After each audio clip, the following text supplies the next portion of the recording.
Bismillahirrahmanirrahim. Assalamualaikum warahmatullahi wabarakatuh. Innal hamdalillah wassalatu wassalamu ala Rasulillah wa ba'd. Bapak-bapak sekalian yang dimuliakan Allah Subhanahu wa taala, setelah beliau memberikan muqaddimah, beliau kemudian pada malam hari ini akan berbicara tentang beberapa kaidah-kaidah tentang pendidikan anak yang terambil insya Allah dari Al-Quran dan dari As-Sunnah. أيها الأحبة، الولد نعمة من الله سبحانه وتعالى، وقد سئل الحسن البصري عن قول الله سبحانه وتعالى: ربنا هب لنا من أزواجنا وذرياتنا قرة أعين. فقيل له: هل المقصود بالقرة أعين في الدنيا أم في الآخرة؟ فقال: بل في الدنيا، بأن يرى الوالد ولده أو ابنته أو قريبا له مطيعا لله فاعلا للخير سابقا إلى القربات فتقر بذلك عينه. Yang pertama yang perlu diketahui adalah bahwa anak ini adalah anugerah terbesar yang Allah Subhanahu wa taala berikan kepada orang tua.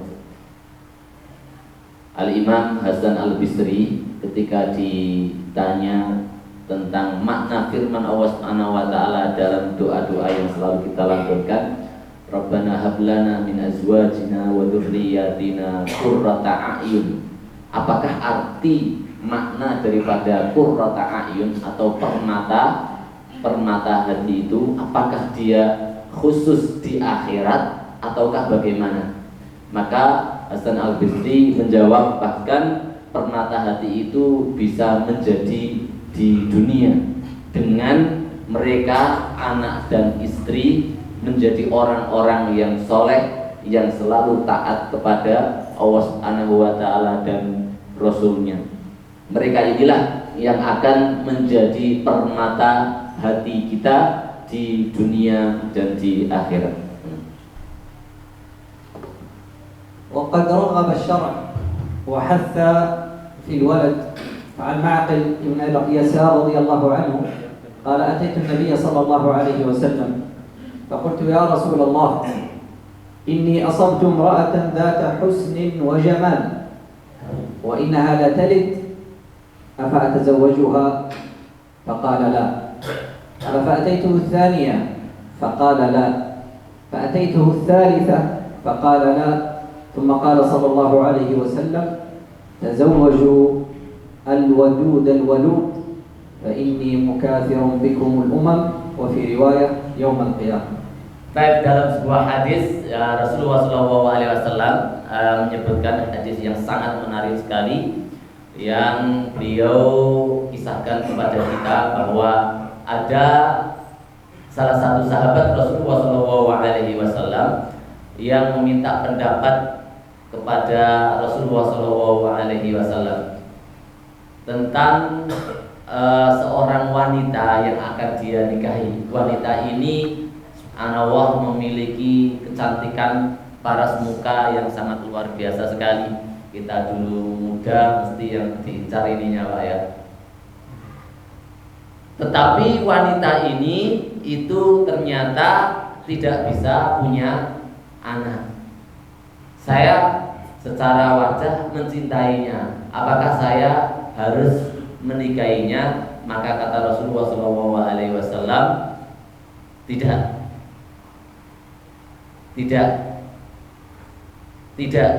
Sampai Rasulullah SAW bilang 3 kali tidak, dan tidak menyarankan untuk menikahi wanita tersebut. Kemudian Rasulullah SAW bersabda, tanakahu al-walud wal wadud. Nikahilah wanita-wanita yang al-walud, pinter, punya anak, al-wadud, yang penuh dengan cinta dan rasa kasih. Fa inni mukatirun bikum, karena saya kelak bangga ketika memiliki umat yang banyak hadis yang menyarankan kita untuk punya anak banyak. Nah. وعن أبي هريرة رضي الله عنه عن النبي صلى الله عليه وسلم قال إن العبد ليرفع له الدرجة فيقول أي رب أنى لي هذا فيقول باستغفار ولدك لك من بعدك باستغفار ولدك لك من بعدك. وفي الحديث الآخر المعروف لديكم إذا مات ابن آدم انقطع عمله إلا من ثلاث ثم ذكر منها أو ولد صالح يدعو له. بل أن الله سبحانه وتعالى أقسم أن الولد وما عمل يضاف إلى رصيد الوالد إن كان خير، فقال الله سبحانه وتعالى ووالد وما ولد. Baik, dua hadis yang diriwayatkan. Yang pertama diriwayatkan oleh Abu Hurairah radhiyallahu anhu bahwa sesungguhnya di sana ada seorang hamba yang diangkat oleh Allah Subhanahu wa taala derajatnya ketika di surga.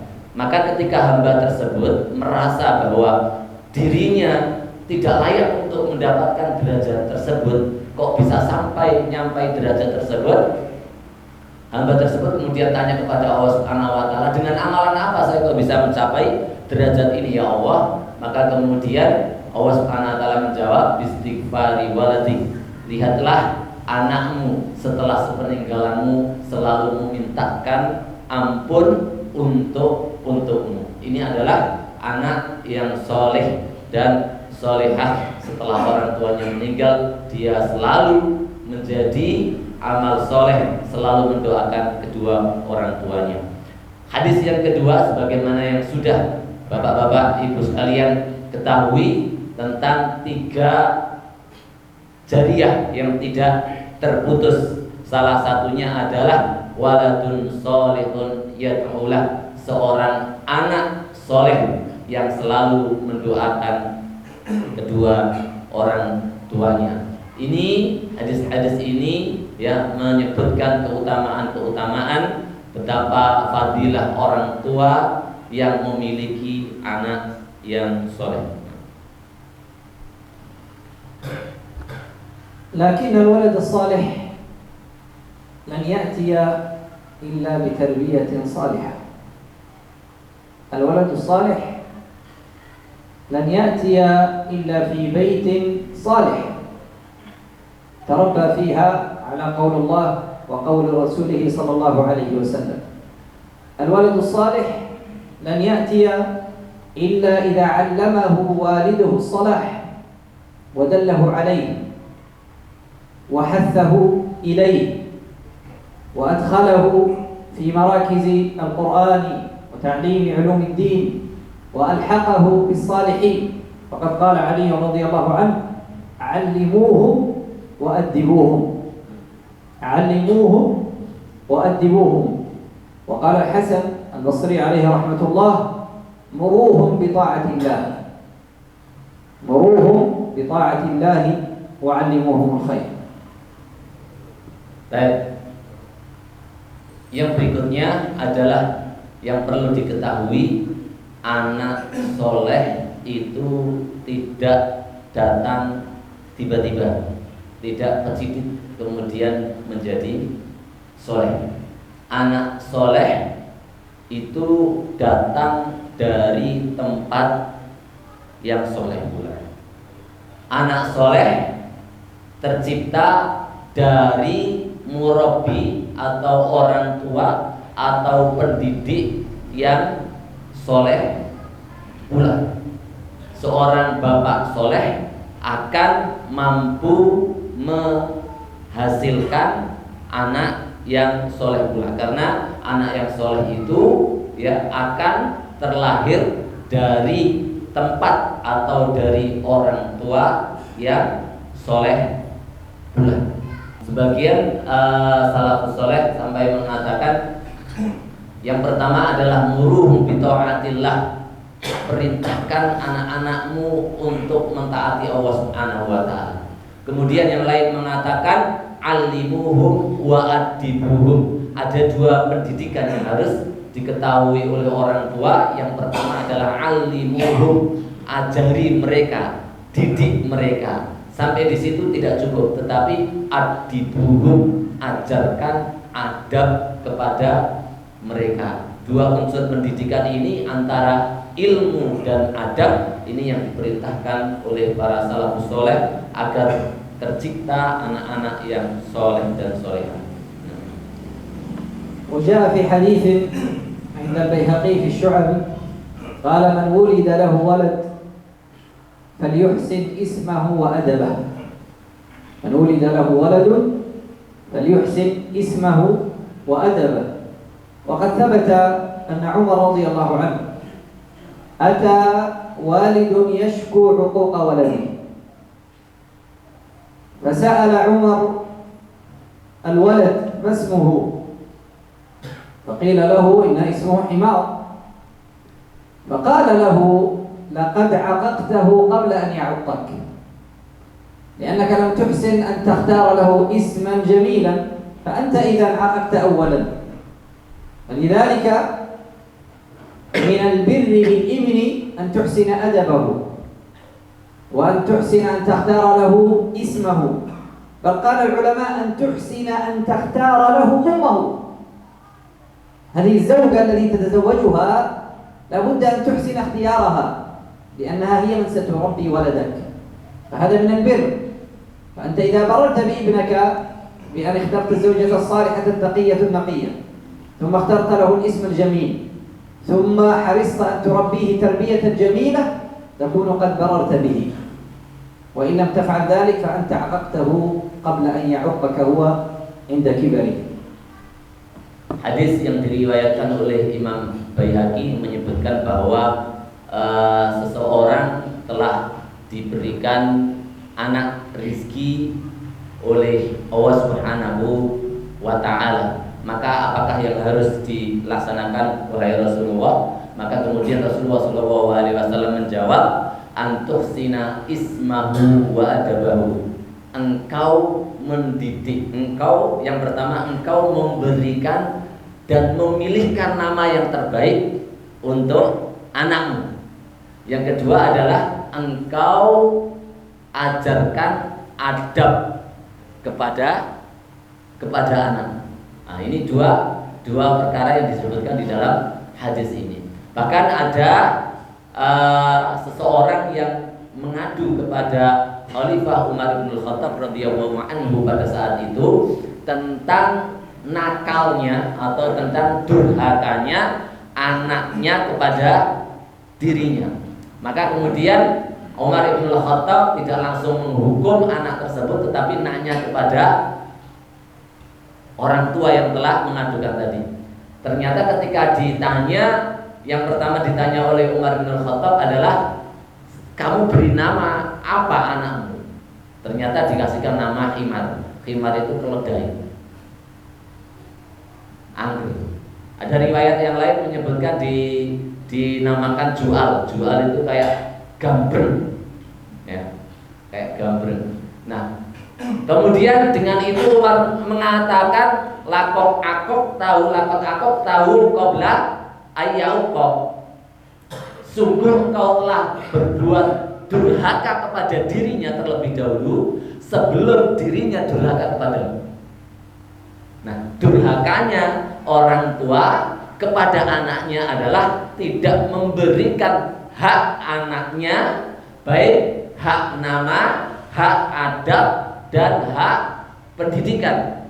Bahkan hak untuk memiliki ibu yang baik.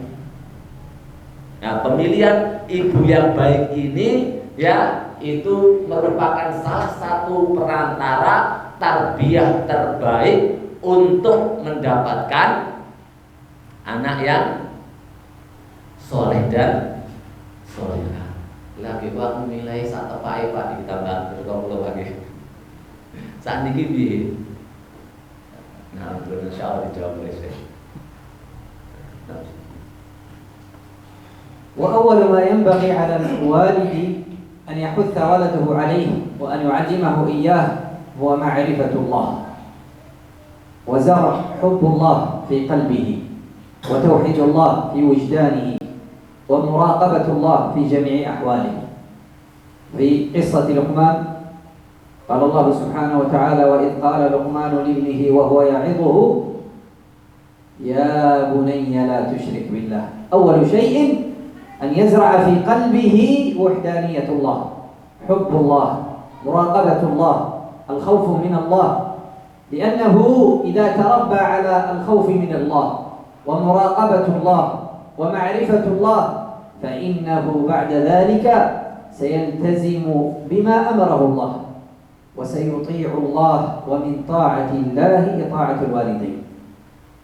إذا عرف حق الله فسيعرف حق أبيه وأمه وحق معلمه وحق جميع الناس. وإذا لم يعرف حق الله فإنه لن يعرف للوالد حق ولا للأم حق ولا للجار حق ولا للصديق حق ولا للصغير حق ولا للكبير حق. فأول ما يجب أن نربي أولادنا عليه كما ربى لقمان، وإذ قال لقمان لابنه وهو يعظه يا بني لا تشرك بالله إن الشرك لظلم عظيم. هذا أول ما ينبغي أن يغرس في نفوس أطفالنا جميعا. Dalam pendidikan yang pertama yang harus ditanamkan oleh orang tua kepada anaknya, di dada anaknya adalah tauhidullah. Tauhid, bagaimana anak ini mengenal Allah Subhanahu wa ta'ala, bagaimana anak ini memiliki rasa cinta kepada Allah Subhanahu wa ta'ala, bagaimana anak ini memiliki rasa takut kepada Allah Subhanahu wa ta'ala. Karena memang tauhid ini adalah pondasi. Jika tauhid ini itu sudah nancap di dada anak, maka anak tersebut akan taat kepada Allah Subhanahu wa ta'ala.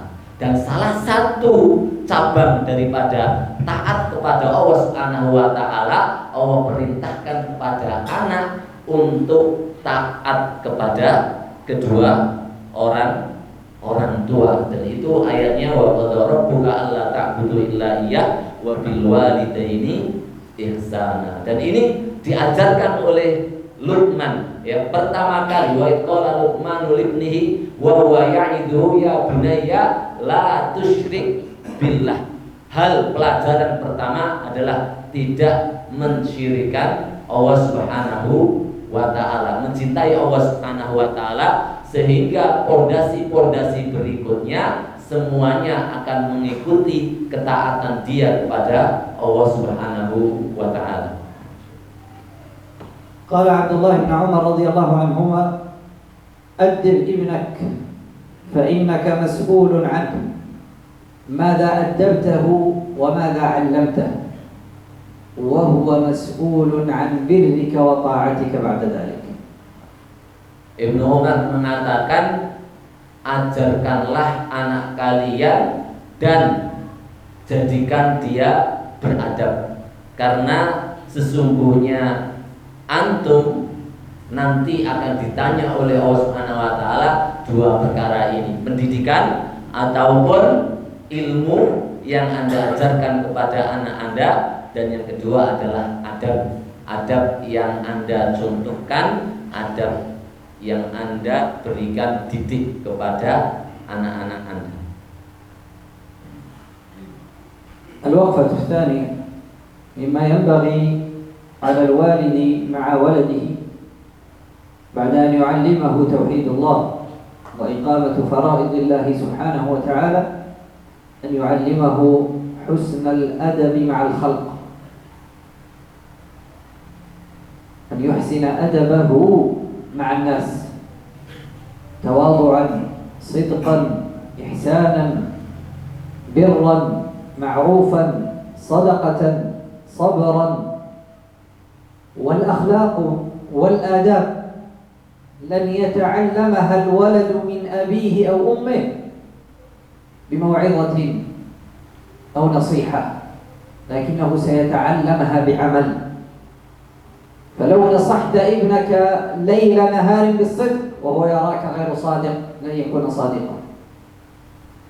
لو نصحته في كل وقت بالمحافظة على الصلاة وهو يراك مفرطا في الصلاة مؤخرا لها، فهو سيصدق ما يرى لا ما سيسمع. فأبناؤنا وطلابنا ومن ننصح أو نوجه فإنهم قبل أن يأخذوا ما يسمعوه يأخذوا ما يروه. فإذا أردت من ولدك خلقا أو عملا فطبقه أولا واجعله يراه أمامه رأي العين، فإنه سيقتدي بك حتى ولو لم تتكلم كلمة واحدة. وإن شنفت سمعه بآلاف النصائح والمواعظ وهو يرى غير ذلك فإنه لن يأخذ. فلذلك من أراد أن يكون ولده صالحا ينظر في حاله وأقواله وعلاقته وأعماله هل هي تؤهله ليكون من الصالحين، فإن ولده سيقتفي أثره. نعم. Yang kedua, ya setelah anak diajarkan tauhid kepada Allah Subhanahu wa taala, hal yang kedua adalah mengajarkan anak adab dan akhlak kepada sekitarnya, kepada kedua orang tuanya, kepada kakak adiknya, kepada tetangganya, kepada semua manusia. Ini harus diajarkan dari poin yang terpenting, yang nomor 2. Dan pendidikan akhlak, pendidikan adab ini di dalam pendidikannya itu tidak bisa hanya dengan nasihat-nasihat saja. Walaupun kita sudah mengerahkan ribuan kata untuk menasihatinya, anak sama sekali sangat kurang sekali untuk menangkap hal tersebut. Kapan akan menangkapnya? Di saat orang tua mengajarkannya dengan contoh. Kita perintahkan anak kita untuk sholat tepat waktu, tetapi yang dilihat oleh anak kita ternyata orang tuanya tidak sholat tepat waktu, maka itulah yang dikerjakan oleh anak. Ketika kita memerintahkan untuk jujur kepada anak di dalam perkataannya, tetapi kita tidak jujur, maka yang dilihat oleh anak adalah yang tidak jujurnya. Dan ini tambahan dari saya secara psikologis dan ilmu psikologi, bahwa anak kecil itu apalagi itu lebih cerdas di dalam melihat daripada mendengar. Dia lebih menangkap, suka terhadap gambar dan contoh daripada pendengaran. Ini yang dimisalkan oleh Syekh tadi. Bahkan ribuan tausiah yang kita lakukan, tetapi yang didengar, yang dipraktekkan dia adalah contoh dari kedua orang tuanya. Maka ketika kita mau menanamkan adab dan akhlak, husnul akhlak kepada anak-anak kita, maka kita harus memberikan contoh qudwah yang baik kepada anak-anak kita. الوقفة الثالثة: إن مهمة الأب ورب الأسرة ليس أن يوفر لولده الطعام والشراب فقط، بل أيضا أن يحسن أخلاقه وأن ينصحه ويوجهه وأن يراقب أفعاله وتصرفاته. وسيقول قائل: الأب منشغل منذ الصباح حتى المساء وهو يبحث له عن الطعام والشراب، فإن لم يستطع الأب أن يجلس مع ولده أو أن يعلمه أو أن يرشده لقلة علمه أو ربما لانشغاله، فعليه أن يدفعه إلى أمثال هذه المراكز. لأن هذه المراكز والمحاضن هي تقوم بدور الأب، فهي تنصح ولدك، والموجه يوجهه، والمدرس يعلمه، والمشرف يتابع أخلاقه، هي تعينك على تربية ولدك. فإذا كنت أنت منشغلا في الحياة فادفع بولدك إلى مراكز الصالحين، إلى حلقات العلم، إلى مراكز أهل الصلاح والخير. لماذا؟ لأن هؤلاء ما تنقصه أنت وما لا تستطيعه هم سيكملونه. أنت ربما ليس لديك وقت، هم وقتهم مخصص للتربية. أنت ربما ليس لديك علما ولا خبرة في هذه المراكز والمحاضن، هناك من هو يحمل العلم ويحمل الخبرة، فهو يساعدك في تربية ولدك.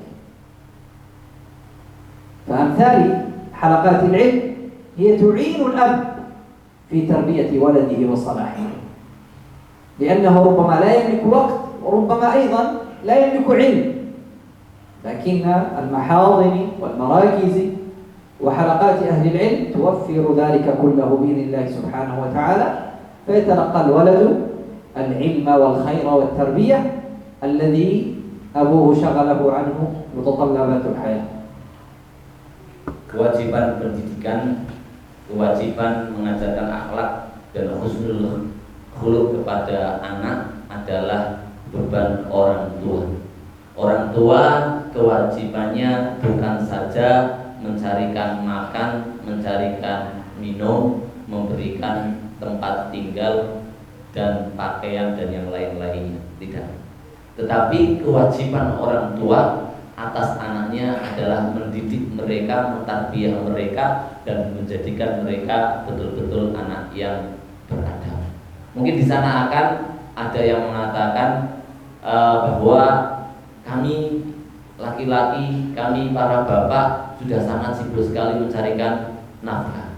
Maka saya kemudian menjawab bahwa jikalau misalnya orang tua karena kesibukannya, orang tua mungkin karena merasa kurangnya ilmu yang dimiliki di dalam mendidik dan mentarbiyah anaknya, maka orang tua memiliki kewajiban yang berikutnya, yaitu betul-betul mampu memilihkan tempat pendidikan yang mampu mencetak dan menjadikan anak tersebut menjadi soleh dan solehah. Dan ini akan dimintai pertanggungjawaban, ya, memilihkan tempat untuk menjadikan anak tersebut menjadi anak soleh dan solehah. Dan ini bentuk bakti orang tua kepada anaknya, dan akan ditanya oleh Allah Subhanahu wa ta'ala. Karena apa? Tempat soleh ini yang akan menyempurnakan atau akan mewakili orang tua di dalam pendidikan anaknya, di dalam mencetak anak-anaknya ini menjadi soleh dan solehah. Jangan sampai, ya, tadi orang tua sudah sibuk, kemudian dia tidak memilihkan, yang penting anaknya sekolah, yang penting anaknya ngaji, tidak peduli sekolah di mana, ngaji di mana, itu tidak memilihkan betul yang mampu menjadikan anak itu soleh dan solehah. Nah, ketika dua ini sudah dilakukan, maka kewajiban orang tua di hadapan Allah Subhanahu wa ta'ala sudah melaksanakan baktinya kepada anak. أيضا مما ينبغي على الوالد تجاه أولاده التسوية بينهم في الهدايا والعطايا والتشجيع والتحفيز والثناء وعدم التفرقة. فعن النعمان بن بشير رضي الله عنه قال أتى بي أبي النبي صلى الله عليه وسلم فقال يا رسول الله اشهد أني قد نحلت النعمان كذا وكذا من مالي أعطيته. فقال له النبي صلى الله عليه وسلم أكل بنيك قد نحلت، أي كل أبنائك أعطيتهم مثل ذلك؟ قال لا. قال فأشهد على هذا غيري، فإني لا أشهد أو أشهد على ظلم أو جور. أو في رواية فقال له أتحب أن كل أولادك يبرون بك؟ قال نعم يا رسول الله. فقرأ النبي صلى الله عليه وسلم اتقوا الله واعدلوا بين أولادكم. Baik, di dalam sebuah riwayat ya, Rasulullah SAW didatangi oleh seseorang sambil membawa anaknya. Ini hadis ini disebutkan karena Syekh yang membawa topik berikutnya, yaitu hendaknya orang tua bersikap adil terhadap anaknya, bersikap menyamaratakan terhadap anaknya, baik dalam pemberian, baik dalam pendidikan, baik dalam semuanya. Jangan sampai anak merasa orang tuanya lebih mencintai dirinya atau lebih memberikan sesuatu yang lebih kepada saudaranya. Nah, orang tua ini kemudian berkata kepada Rasulullah, ya Rasulullah, maukah engkau saya jadikan saksi bahwa saya ini telah memberikan bagian kepada Nu'man ibn Bashir sekian. Maka kemudian Rasulullah SAW bertanya, apakah setiap anakmu engkau berikan hal yang semisal? Maka kemudian beliau menjawab, tidak, wahai Rasulullah. Kemudian Rasulullah menjawab, kalau begitu carilah saksi selain saya, karena saya tidak akan mungkin bersaksi kepada sebuah tindakan dosa atau sesuatu yang tidak adil. Nah, ini sahabat Rasulullah SAW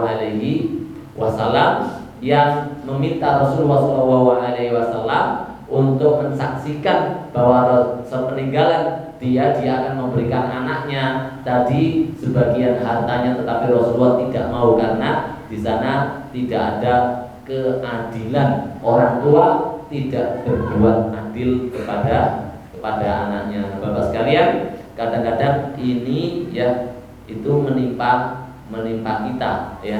Tetapi kadang-kadang memang secara hati itu kadang agak susah untuk dihindari, tetapi yang perlu dihindari adalah di mata anak jangan sampai itu terlihat secara materi pembagian wajib adil, secara cinta mungkin agak susah, tetapi jangan sampai terlihat di mata anak, karena tambahan dari saya, karena dampaknya luar biasa sekali jika itu nampak di depan anak yang merasa ini akan rusak, betul-betul akan rusak ya, karena dia merasa tersisihkan. أيضا مما ينبغي من الوالد مع ولده عدم الدعاء عليه، وهذا كثيرا يقع فيه أو تقع فيه الأمهات. إذا غضبت من ولدها دعت عليه بالمرض، بالسقم، بالموت في بعض الأحيان. والنبي صلى الله عليه وسلم يقول: لا تدعوا على أنفسكم ولا على أولادكم ولا على أموالكم، لا توافقوا من الله ساعة يسأل فيها عطاء فيستجاب له. بل في حديث أبي هريرة رضي الله عنه قال النبي صلى الله عليه وسلم: 3 دعوات مستجابات، ومن ضمنها ودعوة الوالد على ولده. فإذا غضب الإنسان من ولده يدعو له لا عليه: اللهم اهده، اللهم اصلحه، اللهم أرشده، اللهم وفقه، اللهم ارزقني الصبر عليه. لا بس ادعو لنفسك يرزقك الله الصبر عليه، ثم ادعو له بالهداية. لكن أن تدعو عليه، فإن أصابه ضرا سيكون أول من يتألم أنت قبل غيرك، وإن استجاب الله دعاءك ستتألم أنت عليه أكثر من نفسك. إذن فأنت تخسر، لا تستفيد شيئا. لكن أن تدعو له وتدعو لنفسك أن يرزقك الله الصبر على تحمل أعباء التربية. نعم. Dan yang berikutnya adalah doa. Doa selalulah berdoa untuk anak yang baik-baik. Jangan sampai orang tua sampai mengucapkan doa yang kurang baik atau perkataan yang kurang baik untuk anaknya. Terutama kadang-kadang terjadi pada ibu-ibu, ya, kalau sudah capek, kalau sudah itu sampai kemudian berkata dan berdoa untuk anaknya yang kurang baik, sehingga itu mudah terkabulkan. Karena memang salah satu doa, ada 3 doa yang tidak ditolak oleh Allah Subhanahu wa Ta'ala. Salah satunya adalah doa orang tua untuk anaknya. Maka semarah apapun berdoalah untuknya, kebaikannya, bukan berdoa untuk kecelakaan atau kerugian ataupun kesengsaraan untuk anaknya. Karena apa? Karena kalau anak celaka, kalau anak durhaka atau anak mendapatkan musibah, itu yang pertama kali rugi mesti orang tuanya. Seemosi apapun jangan sampai berdoa yang jelek kepada anak. Teringat kisah Syekh Sudes. Syekh Sudes itu ketika kecilnya, masya Allah, luar biasa sekali, sampai ada tamu itu pencuritan, sampai pecahkan piring, pecahkan meja. Saking marahnya ibunya, kemudian keluar doa. Tapi luar biasa, doa yang terucap, ya Allah nak, tingkahmu kayak begini, mudah-mudahan besok kamu jadi imam Masjidil Haram. Nah, dengan itu masya Allah, Allah kabulkan doa Syekh Sudais menjadi imam Masjidil Haram. صلاح ولدك إذا أردت بعد أن تأخذ بالأسباب أهم سبب لصلاح وجه ولدك، ولأن الله سبحانه وتعالى يحفظه من الشر وأهله في الدنيا وأنت على قيد الحياة وحتى بعد موتك، هو أن تكون صالحا أنت في ذاتك. قال الله سبحانه وتعالى في سورة النساء: وليخشى الذين لو تركوا من خلفهم ذرية ضعافا خافوا عليهم. يا رب، نحن نخشى إذا نموت أبناؤنا ربما يكونوا غير صالح. وليخشى الذين لو تركوا من خلفهم ذرية ضعافا خافوا عليهم من الضياع. قال الله ماذا؟ فليتقوا الله وليقولوا قولا سديدا. إذا كنت صالحا سيحفظ الله ولدك في الدنيا وبعد موتك. أنت في الدنيا تريد أن يكون ولدك صالحا، كن صالحا وادعو الله له سيصلحه الله. أنت تخاف أن تموت وأولادك من بعدك ربما لا يجدون من ينصحهم، لا يجدون من يوجههم، لا يجدون من يأخذ بيدهم إلى الخير. كن صالحا في الدنيا يحفظهم الله لك بعد موتك. وليخشى الذين لو تركوا من خلفهم ذرية ضعافا خافوا عليهم فليتقوا الله. هذا العلاج. وليقولوا قولا سديدا. ويقول الله سبحانه وتعالى أيضا في سورة الكهف: وأما الجدار فكان لغلامين يتيمين في المدينة وكان تحته كنز لهما ثم وكان أبوهما صالحا. قالوا الله لم يذكر أن الولدين كانوا صالحين، لم يذكر، لكن لأن أبوهما كان صالحين حفظ الله لهما مالهما وسخر الله لهما نبيا وهو موسى ووليا وهو الخضر ليحفظ لهما مالهما. إذن حفظ أولادك في الدنيا وفي الآخرة بصلاحك.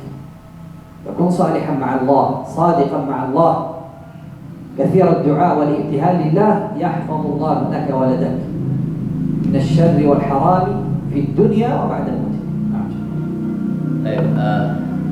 Hal yang terakhir yang beliau sampaikan adalah setelah panjenengan sedaya menyempurnakan seluruh sebab-sebab pendidikan tadi, perlu diketahui bahwa sebab yang paling utama ternyata adalah solehnya orang tua. Orang tua yang soleh ini yang akan menentukan solehnya seorang anak. Bahkan kalau orang tuanya pun sudah meninggal, orang tuanya soleh sementara anaknya kecil atau bahkan dalam kandungan, Allah Subhanahu wa Ta'ala jamin akan dijaga oleh Allah Subhanahu wa Ta'ala karena barokah daripada kesolehan orang tua. Allah Subhanahu wa Ta'ala berfirman di dalam surat An-Nisa, wal yakhshal ladina law taru min khalfihim dzurriyyatan dhi'afan. Hendaknya takut orang-orang yang akan memiliki keturunan, memiliki anak. Wal yakhshal ladina law taru min khalfihim, anak seperti apa? Dzurriyyatan dhi'afan, anak yang lemah, anak yang tidak bisa apa-apa, anak yang kurang soleh.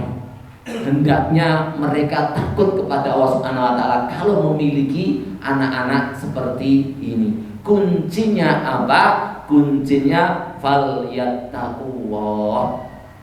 Hendaknya mempersiapkan diri untuk menjadi orang-orang yang bertakwa kepada Allah Subhanahu wa Ta'ala, wal yaqulu qaulan sadida, hendaknya berkata yang benar. Nah, ini di dalam ayat ini merupakan jaminan dari Allah Subhanahu wa Ta'ala bahwa penjagaan Allah Subhanahu wa Ta'ala untuk anak, agar anak tersebut menjadi soleh adalah takwa kepada Allah Subhanahu wa Ta'ala yang dilakukan oleh orang tuanya. Di dalam surat Al-Kahfi Allah Subhanahu wa Ta'ala menyebutkan wa kanal jidaru wa amal jidaru kana li ghulamaini yatimain, adalah tembok itu miliknya dua anak yatim. Wa kana tahtahu kanzun lahuma, di bawah tembok itu ada harta karun yang dimiliki oleh anak tersebut. Wa kana abuhuma sholihan, dan adalah kedua orang tua anak tersebut itu adalah orang yang soleh. Allah Subhanahu wa Ta'ala sampai menjaga harta anak tersebut gara-gara orang tuanya yang soleh. Di dalam ayat itu bahkan tidak diceritakan apakah dua anak ini anak yang soleh ataupun solehah sehingga harta itu harus dijaga oleh Allah Subhanahu wa Ta'ala, tidak dibicarakan. Tetapi yang dibicarakan oleh Allah Subhanahu wa Ta'ala adalah wa kana abuhuma sholihan, adalah kedua orang tuanya itu adalah orang yang soleh, sehingga sampai Allah mengutus Nabi Musa dan Nabi Khidir untuk nyamperi, untuk menjaga dan memperbaiki tembok tersebut karena jasa kesolehan orang tuanya. Nah, ini kesolehan kedua orang tua akan menjaga daripada kesolehan dan seluruh peninggalan orang tua yang soleh kepada anaknya. Wallahu a'lam.